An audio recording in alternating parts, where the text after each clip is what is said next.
August warning, protect yourself from abuse now, Mulenga Kapwepwe's urgent message. A warning that has left many Zambians uneasy. Save yourselves from abuse in August, says Mulenga Kapwepwe, one of the country's most respected voices.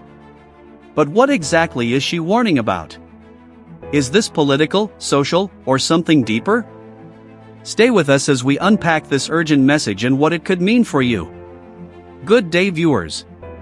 Welcome to another edition of InspirAfrica Official. I'm Nakash.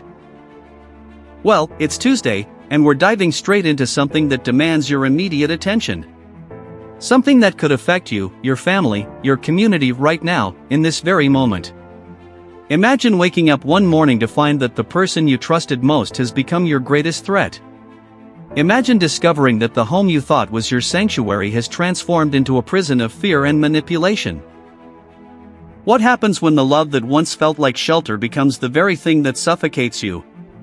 When the hands that once held yours are now the ones leaving bruises? When the voice that whispered sweet promises now hurls accusations and threats? Picture this, it's August. A month like any other, yet for countless individuals across our continent and beyond, it marks a period of heightened vulnerability. Why August? What makes this month different? And what does Mulenga Kapwepwe, renowned advocate, survivor, and voice for the voiceless, want you to know right now? What if the warning signs have been there all along, but we've been too afraid, too ashamed, or too conditioned to see them? What if the very person who promised to love and protect you has become your greatest threat? And what if the danger escalates in ways you never imagined possible? What happens when the walls close in, when there's nowhere to run, and when silence becomes complicity in your own suffering? Today, we unpack an urgent message that could save lives. This is a story about recognizing the signs, understanding the patterns, and finding the courage to act before it's too late. Factual foundation. The revelation came to light in August 2024, when Zambian activist, author, and women's rights advocate Mulenga Kapwepwe issued a clarion call that reverberated across social media platforms and community organizations throughout the nation. Kapwepwe, a prominent voice in Zambian civil society and women's empowerment, took to multiple platforms to deliver what she described as an urgent warning that could not wait. The timing was deliberate. August, she explained, historically sees a spike in domestic violence cases and abuse reports across Zambia and the wider southern African region. The message came during a period when gender-based violence statistics were already alarming.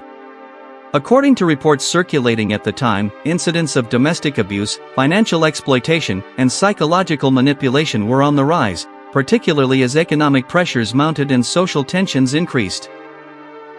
Kapwepwe, a prominent advocate and public figure, felt compelled to speak out after witnessing disturbing patterns in communities across the country. Her warning wasn't just about physical abuse, it encompassed emotional manipulation, financial control, and the subtle erosions of dignity that often precede more visible forms of harm. Direct evidence, quotes and testimony.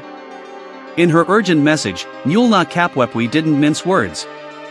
August is historically a difficult month, she began, her voice steady but urgent. We see patterns emerge, financial pressures mount, tempers fray, and unfortunately, incidents of domestic violence and abuse spike during this time.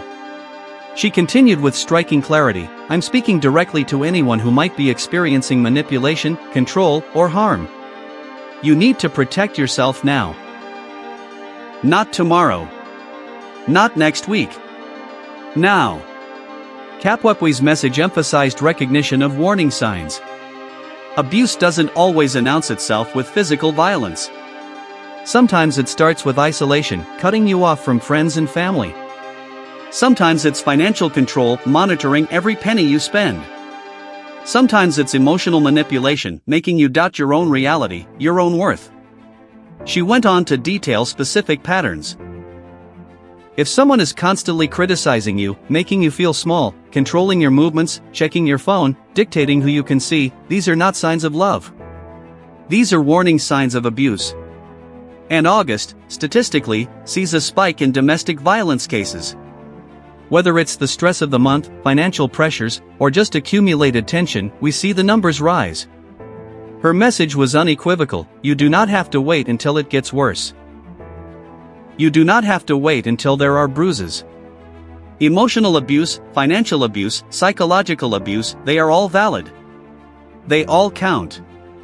And you deserve safety and respect. Deeper analysis, implications and reactions. Kapwepwe's warning arrives at a critical moment for Zambia's ongoing conversation about gender-based violence and domestic abuse. Despite legislative advances, including the Anti-Gender-Based Violence Act of 2011, implementation remains inconsistent, and cultural stigmas continue to silence survivors. According to recent reports from the Zambia Police Service, domestic violence cases have indeed shown seasonal fluctuations, with certain months, particularly those following holidays or periods of economic strain, witnessing increased reports. August, falling in the middle of the Zambian winter and often a financially challenging month for families, has historically aligned with this pattern. Activists have praised Kapwepwe's proactive approach. Maria Zulu, director of the Young Women's Christian Association, YWCA, in Lusaka, stated, "We need more voices like Mulenga's voices that don't wait for tragedy to speak up." Prevention is as important as response. When public figures use their platforms to normalize conversations about abuse, it breaks down barriers and empowers survivors to seek help. Legal experts also emphasize the importance of early intervention. Lawyer and human rights advocate Brian Hapunda noted, "Many people don't realize that you don't need to wait until physical violence occurs to seek legal protection." Zambian law recognizes various forms of abuse. Protection orders can be issued based on threats, intimidation, and patterns of control. The law is there, we need people to know it and use it. Yet challenges remain. Access to support services is limited, especially in rural areas. Shelters are few, and economic dependency often traps survivors in abusive situations. Moreover, societal pressures, expectations to preserve family units, religious and cultural beliefs about marriage, and victim-blaming attitudes create formidable obstacles. Kapwepwe's message also highlights an often overlooked dimension, the role of bystanders and community members. "If you see something, say something," she urged. Check on your friends, your neighbors, your colleagues. Sometimes people are waiting for someone to notice, someone to ask if they're okay. Be that person. Psychologist Dr. Thandai Mwanza, speaking on the mental health dimensions of abuse, explained, "Abuse is isolating by design. Abusers cut off their victims from support systems, making them feel alone and helpless. Community awareness and intervention can literally save lives.